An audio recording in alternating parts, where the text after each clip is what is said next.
I know they've made a lot of changes thanks to Kevin Thackeray's parents as well, that's campaigned about the ill treatment of the CSC and what was happening. Did they try to give you medication? Yeah, Mm. that's another thing as well. No, what they tried to do with me as well, they tried to say that we believe he's so unstable, so they tried to get psychiatrists. I'm so glad though, through the mercy of God as well, because they could still, whether I agree or not agree, they could have sent me to Broadmoor or something, saying that, there's something mentally. They said they tried to say that I had psychopathic tendencies. The woman said, no, he's perfectly okay. And, I thank God for this. So they tried another angle. Now, what they done to me as well, they put me on the highest unlock. So it was like 7-man, full PPE. And when I went in there, I had nothing at all. I couldn't have trainers. I couldn't have my toothbrush. I couldn't have no cutlery. I couldn't have anything. And then you have to work for everything. And because now they're saying that I'm in for terrorism. Now they're making out like if so the officers are being really hostile. It's like, so you want to destroy our way of living? What are you talking about? Do you know what I'm in prison for? So now it's become like my offense don't even exist no more. Now it's about terrorism. How has this worked? So what happened was I had nothing at all. This very just the 4 walls. And then slowly, officer has a compassion, says, later on, just throws me a book in, because they've got hatches. So they pull that, throw a book in, then start reading, and eventually you can start getting television and everything. But I was on like a full PPE for nearly a year. Like no human contact. Anytime I'll leave anywhere just to go to showers or to the exercise yard. So what was happening is we looked forward sometimes being on the exercise yard, because you get to see others. Like human contact. Yeah, they're cubicles, Not but contact. you don't. You're not actually in. You're not actually in there, but you're like, but you're next. You can see, man. Yeah. So that's the highlight. You look forward to it, like it's kind of crazy, but it was like with me, they said that I was too influential. So initially, I wasn't allowed to have anybody beside me. Even in exercise? Yeah, even in isolation. Could you imagine that? At one stage, they moved me as well, saying that I'm having too much of an influence. And it was just absolutely crazy. And then eventually, obviously... But one of the things that I spoke about as well, because I remember once my probation was saying as well, that do you think that you might be suffering with PTSD? Yeah, PTSD. And I actually said... I don't really know, but I know some of the methods. And when I explained, and another professional person said that that's what they do in military prisons. And what they actually done as well, when I first went there as well, when I was in the SEG, they would obviously give you their clothing to wear, but it would be like 2 sizes smaller. So already that you're feeling kind of insecure, they're breaking your They're breaking your confidence. They're breaking, they're trying to mold you into. And I'll never forget, there was one particular officer as well, and he says, "We'll give it to you, Patterson, but we're going to break you." And one of the things that I always remembered there, and it's funny that I would remember, because remember, this person is not my friend. This person is that he's not compatible for people like ourselves. But I remember the ill treatment that they gave him. So you had this racist guy, and I think his mother died. So we have compassion for that, irrespectively. And so he was banging the doors.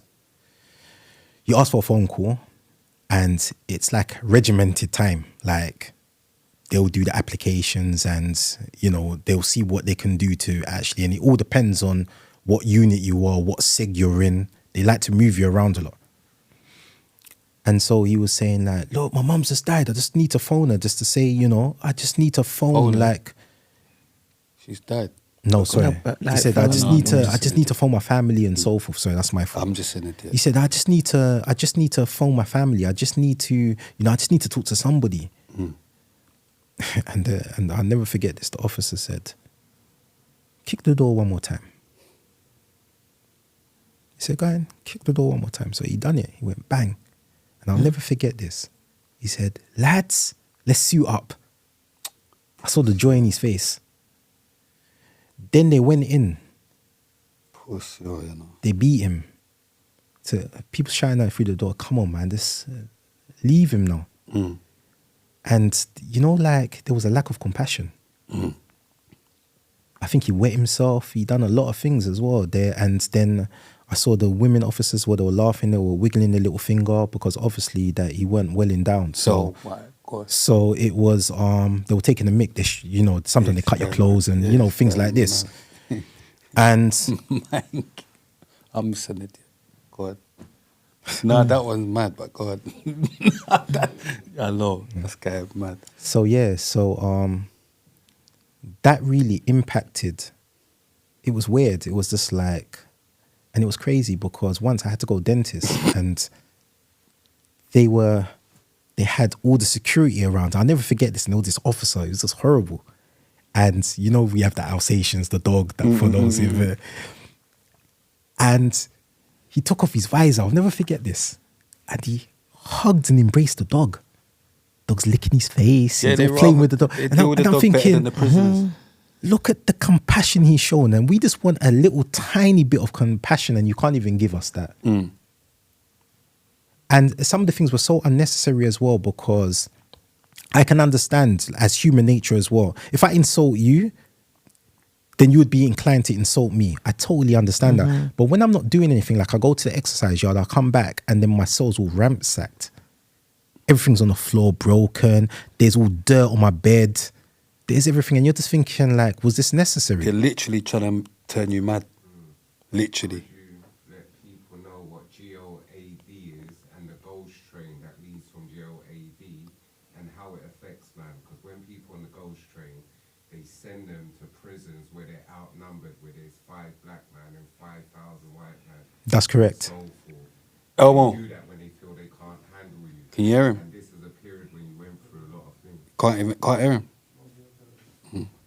You had on, because people, public need to know about GOAD. No, of course, So definitely. That's even mad from the time before. But yeah, boom, good order and discipline. Yeah, so sorry, as my, you know, companion and my brother actually said as well, we need to not only highlight because yes, I've spoken about the CSC and that's less than 1% that would ever experience that. But we also need to highlight as well those that are placed on GOAD, good order and discipline. And he's correct as well, and what we used to call the ghost train.